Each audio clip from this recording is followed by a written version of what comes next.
Como lo aseguramos la semana pasada, el exitoso lanzamiento del Switch 2 ha puesto en guardia a los ejecutivos de la competencia de Nintendo, es decir, Sony y Xbox. Y con razón, con Nintendo en la cima de la tabla de ventas de nuevo, los inversionistas se cuestionan si vale la pena continuar por mucho tiempo más la generación del PlayStation 5 y el Xbox Series X y S, o si es necesario aceptar la derrota y pasar a otra cosa. Y aunque dicho movimiento tenga sentido en el ámbito comercial, hay una sensación de malestar que se extiende a lo largo del gaming, especialmente en el caso de los fans de Sony. Se trata de la idea de que PlayStation 5 representa una generación perdida. Nosotros no lo decimos. El youtuber SaveSlot publicó un video al respecto hace un mes, así como reflexiones posteriores al anuncio del PlayStation 6, y tanto él como sus espectadores lo afirman. En términos de los fans de Sony, el PlayStation 6 sería un error, porque haría del PlayStation 5 una generación perdida. El argumento principal del video es que algo sucedió entre el lanzamiento del PlayStation 5, que tuvo juegos muy fuertes como God of War Ragnarok, y con él, buena parte de la industria de alta gama transicionó a un esquema de remakes, juegos multiplataforma y juegos como servicio que le quitó personalidad a la consola y demostró que el verdadero problema es que PlayStation 5 nunca alcanzó a ser una propuesta genial, a diferencia de sus predecesores. Nunca hubo un Metal Gear Solid, un Shadow of the Colossus, un Okami, un Uncharted, un The Last of Us, un Demon's Souls, un Bloodborne...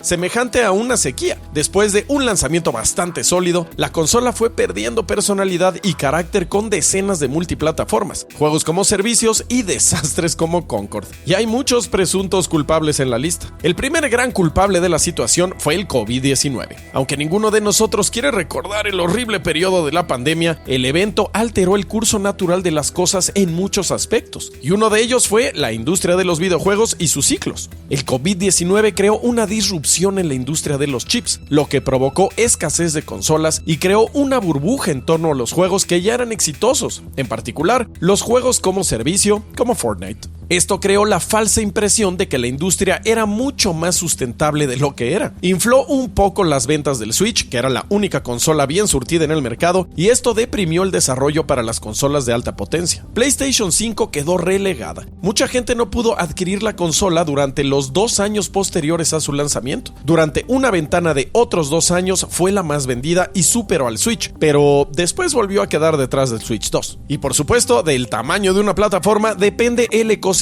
de desarrollo que puede sustentar. El PlayStation, a pesar de tener buenos juegos, quedó un poco relegado en el panorama general de la industria, y los efectos de este rezago se sienten actualmente. A partir de cierto momento, vimos más y más juegos multiplataforma y más juegos como servicio, los cuales tienden de manera natural a ser multiplataforma o a fracasar. El ejemplo más devastador fue Concord, publicado por Sony Interactive Entertainment, y técnicamente un multiplataforma, puesto que salió en PC. En términos puramente cuantitativos, el juego se convirtió en el peor desastre económico de la historia de los videojuegos y tuvo enormes consecuencias. Ciertamente Concord no fue E.T. de Atari, pero fue emblemático para la crisis de la industria después del COVID. Juegos cancelados, contracción de ventas, cierres de estudios, despidos masivos. La enorme apuesta de la industria por los juegos como servicio no rindió frutos y sigue sintiéndose. El fracaso de Concord es una presencia insidiosa para el desarrollo de juegos como Marathon de Bungie, que tienen una muy pesada carga sobre los hombros. Si este título no logra soportarla, podría llevar al cierre de un estudio tan emblemático como Bungie. Pero eso no es todo realmente. En realidad, la crisis que denota esta generación perdida de los videojuegos es mucho más profunda y podría significar un cambio de orientación en la industria. Como lo señala el mencionado youtubero SaveSlot, lo que está detrás de esta relativa sequía de juegos podría ser, en términos mucho más serios, la transición a un mundo post-consolas, o al menos a uno en el que las consolas sean mucho menos relevantes que antes. Sí, suena un poco alarmista, pero hay algo muy cierto. La juventud se interesa poco por el concepto de guerra de consolas y de consolas en sí. Muchos ya juegan para streamear en PC o juegan títulos multiplataforma sin prestar demasiada atención a la identidad corporativa de cada plataforma. Es decir, el jugador de Fortnite es jugador de Fortnite, no de una plataforma. Lo mismo tiende a suceder con casi todos los jugadores de entregas AAA. Los jóvenes ya no piensan en términos de consolas, como los millennials lo hicimos en nuestra infancia en términos de Nintendo contra Sega o de Nintendo contra Sony. Ahora todo se trata del nuevo juego como servicio, de megatítulos que forman la identidad de cada gamer. El gamer de Fortnite, el gamer de MOBAs, el gamer de FPS o de juegos de pelea,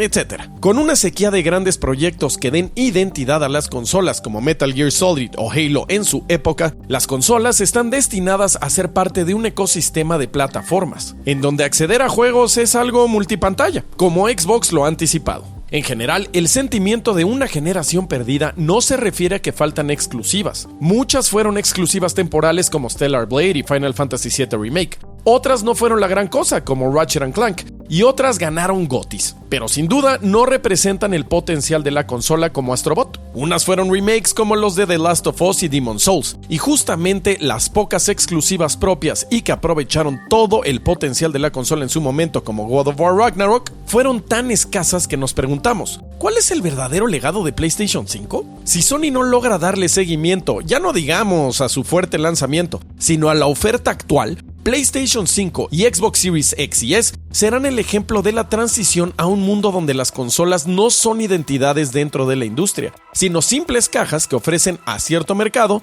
una alternativa a la plataforma universal, la PC, y la plataforma para principiantes y nostálgicos, el Switch y sus sucesores. Aunque todo esto parezca exagerado, creo que en general podría marcar el final de una época del gaming. Quizás no se siente del todo porque el paradigma de las grandes consolas todavía vivió una generación más, pero todo esto podría ser muy distinto la siguiente generación. Si por ejemplo Xbox ofrece más bien una experiencia multipantalla, todo esto podría evaporarse. Si continúan las tendencias en el público joven menos interesado en la idea de una gran franquicia o de una consola que los defina y más en la idea de una experiencia social a través del gaming en múltiples plataformas, la industria que conocimos durante décadas podría quedar obsoleta, quizás incluso en algunos temas sea para bien. El paradigma de la guerra de consolas, que al final fue tremendamente tóxico, terminará de evaporarse como una preocupación anacrónica. Sin embargo, el gaming continuará. Quizá vale la pena prepararse para un futuro en el que el concepto de consola mismo sea obsoleto. En fin, ¿tú qué piensas? ¿Te gustó la novena generación de consolas? ¿Es demasiado pronto para pensar en las nuevas versiones de Xbox y PlayStation? No olvides darnos like, comentar y suscribirte para el mejor comentario sobre la industria de los videojuegos solo aquí en Level Up. ¡Nos vemos!